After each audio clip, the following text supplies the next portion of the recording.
It's cold in the studio, but things are just about to heat up. Coming up next.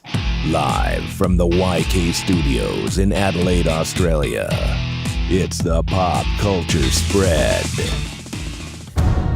I can't come home yet. But as long as I'm out here, the Mandarin will come looking for you. You'll never see me coming. So run away. Hide. Because nothing can save you. I hope I can protect the one thing I can't live without. That's you. I got you. I got you first. Hey guys, it's us again. It's Jason, it's Rick. Guys, and hi. we're back for another entry into our Marvel retrospective series. And Rick, look at this fella here that you've brought in today. I have, This yep. indicates to me it's Iron Man 3 time. We're going to be talking the third entry into the Iron Man series, which came out in 2013. This is the first film after the mega smash that was The Avengers. And Rick, what do you remember to the lead up of this film? Well, pretty, just coming off, like you said, just coming off Avengers. Yep. Pumped to see it. Yep. Thinking, and then seeing the other two Iron Man, thinking, okay, hopefully they can. Obviously, it's not going to be as good as Avengers, but I was expecting some high things with this movie. Definitely. Yeah. Going into it, definitely expecting. Absolutely. Some high things for sure. One of the major reasons for the success of the Avengers is clearly because of Tony Stark, the character, and Robert Downey Jr. But you know what? Let's get into this film and let's start it off with a synopsis. All right. Plagued with worry and insomnia since New York from saving New York from destruction, Tony Stark is now more dependent on the suits that have given him his Iron Man persona. So much so that every aspect of his life is now being affected, including his relationship with Pepper. After a malevolent enemy known as Mandarin reduces his personal world to rubble, Tony must solely rely on his instinct and ingenuity to avenge his losses and protect the people he loves. I stumbled through that, but at the end of the day, Rick, it is an interesting direction where they've gone with Iron Man 3. Definitely. The instinct would have probably to get him in the Iron Man suit and have him in the Iron Man suit the whole time. But they don't do this with this film. No, and that's what I love about this film. That's what really got me in this film. I think what the real interesting thing about the way they've taken this character, Rick, is to have him deal with something that a lot of people deal with when they're faced with extreme circumstances, and that is have post-traumatic stress disorder, which affects him quite significantly in this film, as he's dealing with anxiety. Yep. Yeah, so, I mean, and in the film, they really, really get it going quickly. He's tinkering. Well, that's all he's doing. He's down in his thing, and he's doing, like he says in the movie, he's doing what he knows, because he can't explain what he's seen and what he's been part of. And that's all he can do. And that's to help him keep his mind active and keep going and keep going. He can't sleep, he can't do anything, so he just keeps tinkering, building suits. So. Yeah, crazy. Well, the cast. Who was in Iron Man 3, Rick? Well, no surprise, Robert Downey's back again, playing Tony Stark. Gwyneth Paltrow gets a much bigger role this time around in Pepper Potts.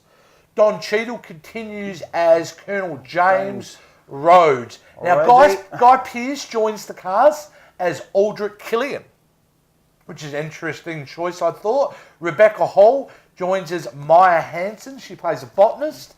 John Favreau, he's back again as Happy Hogan. And certainly he has some meaty little bit things to do here, and certainly his character is one of the driving forces for Tony, for what happens to Happy. Ben Kingsley as the Mandarin, joins as the big baddie, the Mandarin. Cool. James Badge Dale plays his main henchman called Savin. Paul Bettany obviously continues playing Jarvis. William Sadler, now that's a blast from the past, mate. Anybody who remembers any great 80s action films, remember this guy. Certainly he was a big bad in Die Hard 2, but he joins the cast as President Ellis. And we also have a young little fella join the cast this time in Ty Simpkins, playing Harley Keener. So that was your cast. So as I was kind of addressing, this film has definitely taken a different direction. Different direction. They've certainly trying to go and take the story in a more simpler direction, because at the end of the day, they've got the biggest problem they have with these Marvel films now, with these standalone films, is, well, if there's a big baddie there, how come the Avengers are not there to help? Yeah. So it causes the script writers a bit of an issue, because they've got to come up with a script that is something that's more personal for the characters, that doesn't mean, why don't you just call Captain America and he'll come and help you and all that. And I think they've been able to achieve that with this movie. Yeah, I can definitely see that point. You know, that probably crosses everyone's minds. Like, why don't they do that? But yeah, definitely with this, the direction they went with this movie, I'm really glad they went in this direction. I was happy with it, definitely. And obviously, we'll talk more about it. You know, the bits that I liked, and obviously and I think why this film is so many different has to have special thanks to Shane Black, who directed this film, and anybody who knows anything about film and knows anything about Shane Black knows the heritage that he comes from. Certainly being involved in some of the great 80s action films of all time. Which we don't have. And we don't have anything. No, I thought we had it up, but the Predator mask. We had a Predator movie, and he was in Predator. He was in it. Certainly, Lethal Weapon is probably his big claim to fame as a screenwriter. Even to Last Action Hero, which some people like, some people don't. Shane Black has certainly been a strong influence in Hollywood screenwriting for many, many years. He does a great job with this film. Yep, he really does. I really like the different direction. And I'm going to cut to the punch here, mate. The best reveal in this movie that I'd seen in Marvel Cinematic Universe. The big bad, the Mandarin. And most of the film, you see this guy on television and he executes that CEO on camera. And he's badass. Real bad kind of terrorist, you know. And then Tony Stark, who's obviously without his suit for a lot of this, as we stated really early on, that great scene where he comes into, and he's got a handgun and he's he sees a bed there and he rips off the bed and there's two strippers there, or two bottles or whatever. He hears the toilet flush and comes out the Mandarin, his name is Trevor Slattery. So it's revealed that, and Ben Kingsley probably does the best. He's funny. Like a mix between a drunk. Well, he's actually like a drunk Ringo Starr in my mind. And he just plays this kind of drugged up, out of work actor who gets roped into playing this role. And I love that he also says is, when they found him on the streets, he was heavily addicted to drugs. And the comment was kind of said, so he promised to help you off drugs. And he goes, no, they promised me more drugs. And that's Trevor Slattery as a character is just fantastic. And a great reveal, which also means that Guy Pearce, it leads straight to Guy Pearce. What did you think of Aldrin Killian as a villain? Well, you didn't really, when you first saw I liked the whole backstory, you saw how he met Tony at the beginning and so forth. Yeah, so the flashback to so you kind of get that, and, Guy Pearce is a good actor, I guess, a good Australian actor, but I just kind of felt like, can he pull off like a really bad ass villain? And he kind of did, he did. Yeah, he kind of did. He did, he wasn't, Who was more badass was the Seven. His partner, I guess, his right-hand man. Yeah. That was more of a villain role. But yeah, look, Guy Pearce was good in the role. But yeah, like I said, if they stuck with the Mandarin as a villain throughout the whole movie, I think that would have been good as well. But yeah, because to me, the actual villain of the Mandarin wasn't working for me as much as Travis Slattery worked for me. And I did like the concept of the extremis, and that's the experimentation that was going that wrong. They were doing on the ex-army vets who had obviously lost limbs in the war, and this kind of like a DNA kind of formula that recreates their limbs. But what it does, it raises their body temperatures, and they were using Aldrin Killian was using them as bombs. Which also, the other thing I love about this film, mate, is Robert Downey Jr. does a lot of detective work in this movie. Yeah, like I said before, he's Batmaning this one right up. It's really good, and the relationship that he has with the young boy Harley, which is fantastic. He plays more of a dad role, which is really good to see. But he does it at the same time. and which was really good. That chemistry between the two were fantastic. I love that it. scene too, where he goes, "Oh yeah, Dad went out for a packet of cigarettes." That was and Tony Stark turns around and goes, "Dad's leave, don't be a pussy." Yeah, like, which I thought was kind of Tony Stark all the way yeah, through. but he still has that. Yeah, so it was really good. Their chemistry was fantastic. I love it. And also, Gwyneth Paltrow was really, really good for me in this. I thought she stepped it up in this. Yeah, she for got sure. stuff to do. She actually got action scenes. She got to stuff do. to do, and she was more of a stand. And she was pretty badass towards the end of the movie, man. I have to She say, killed the villain. She's She's the one who killed the villain in the end. stepped up. So Yeah, I was pretty absolutely. impressed because the other two movies she was a little bit, But now she just, it was fantastic. And Love to see it that. was nice that Shane Black went to his buddy cop type scenario too, especially with that last bit where you had him and Rhodey kind of together. Yeah. You know, without their suits, climbing up that scaffolding in the docking area with that crane. Very Lethal Weapon. Yeah, very Lethal Weapon Black line. and white. Absolutely. And Yeah. it works for Yeah. what it needed to do. Where this film falls down for me, and it doesn't fall down a lot, it falls down at the end, right at the end. We get this film, which I'm really interested in. I'm loving how the character's being developed. I'm liking where the story goes.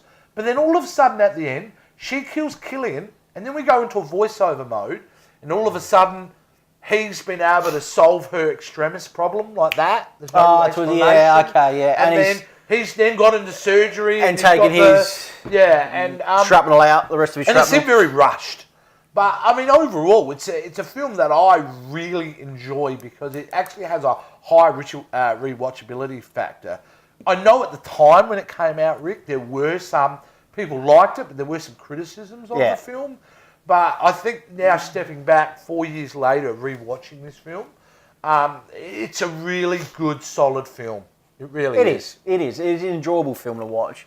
It's not a bad film. I think, like I said, it's an enjoyable film. I guess the other things, Happy Hogan, very little parts that he had in it. No. But he still was that glue for everyone. Well, you know he what was I mean? the driving factor, Yeah. as I said early on, because him getting caught in that explosion at the Chinese theatre, and the fact that he was able to put himself in a scenario where he led Tony Stark to the clue To find out where he was. those name tags were, was quite good, and it was I like the little bit where he's in hospital. And Tony goes, "Oh, can you leave it on Downton Abbey?" Yeah, His favourite show. yeah. He thinks it's elegant, which I thought was really great. But yeah, not a lot for him, but he certainly was a critical part of the movie. You know. Did you think there were any things that disappointed you about this film? No, I don't think there was anything that really disappointed me with the film. You know, straight through, it wasn't it was good that we all knew the characters. I love the whole, kind of the backstory of, like, straight from the Avengers, Tony suffering from that, post-traumatic stress, and they're telling you how he went through the wormhole, and, got those young kids that are like, "Oh, we want your autograph, we want this," and he's like flipping out. Yeah. And then they went in that direction. But yeah, the big thing that really stood out for me, I just love the fact that he wasn't in the suit for most of the But movie, it which was pays really off good. Pays at the massively in end. the end, though, because we get all the suits. You get all the suits, and obviously this is one of them. This bad boy. This is the Snapper, because he makes, how many? He makes 47 or something like that. Yeah. Suits. So, this is one of them. And I loved them. I love seeing all the different suits Yeah, and all that he their different created purposes. and what they could do and all that. And that's what really yeah. I loved about it. And yeah, look, don't get me wrong. When I left the cinema with you, I enjoyed it. It was a great movie. It was good, and it was really, really good to watch it again after so many years and so forth. So, hey, it's did one you of know, mate, that this is actually the only Iron Man film to date, or any Iron Man appearance, where they actually didn't use AC/DC. Oh, No, he has AC/DC his song. music in it. Yeah. Normally, even in the Avengers, remember when he came in, he's playing, Shoot to Kill, when he's flying to meet Loki. So that was kind of interesting, and it's also the first Marvel Cinematic Universe where they've changed the logo. They made it look more. Yes. So any uber nerds out there like me could kind of notice subtle changes. That was a big kind of change as well. So overall, this film came together really well. It did. Robert Downey Jr. is, again, just magnificent as Tony Stark. Like you said, it was good to see some of these characters really elevate themselves with material that could have easily fallen the other way, and it could have been a bad film, but they rose to the occasion and pulled off a film which I'm honestly going to rate, mate, a good 7.5 out of 10. Yeah. For me, like I said, I enjoyed it. It was good. Cast was really good. Good to see Gwyneth Paltrow step it up, and I love that. Everything was just gelled really, really well. And for me, I'm going to give it a 7 for me. Yep. Yeah. So, definitely a 7 for it. For sure. Fantastic. Well, that's it for our Iron Man 3 discussion. Next week, Rick, we move on to Captain America, the Winter Soldier, the sequel to the 2011 Captain America, the First Avenger. What do we think about that? No, I'm actually wrong, Rick. No, Thor. I have jumped. Whoa, I made a mistake there. We're going to cut that out. We're gonna no, we won't cut that out. We're gonna leave this one in, Rick. We all make mistakes, don't we? And we're a train wreck. You all know it out there. So we actually move on to Thor: The Dark World, and there's a reason why I missed that film, dude. And you'll find out coming up when we discuss Thor: The Dark World why I thought this film was forgettable. Thor was great. Come on. All right, we'll kind of probably let the cat out of the bag there. Till next time, guys. Tune in. What do guys need to do if they want to talk about Iron Man 3 with us? What do they got to do? So if you like what you saw, please subscribe. Also follow us on all our social media sites. We always have the up-to-date information for there as well, guys. So yeah, get on board and follow us for sure. Definitely, you'll enjoy what we present, hopefully. So fantastic. That's it, guys. That's it for us, guys. And remember, until next time, you'll never see me coming. Kingsley, perfect.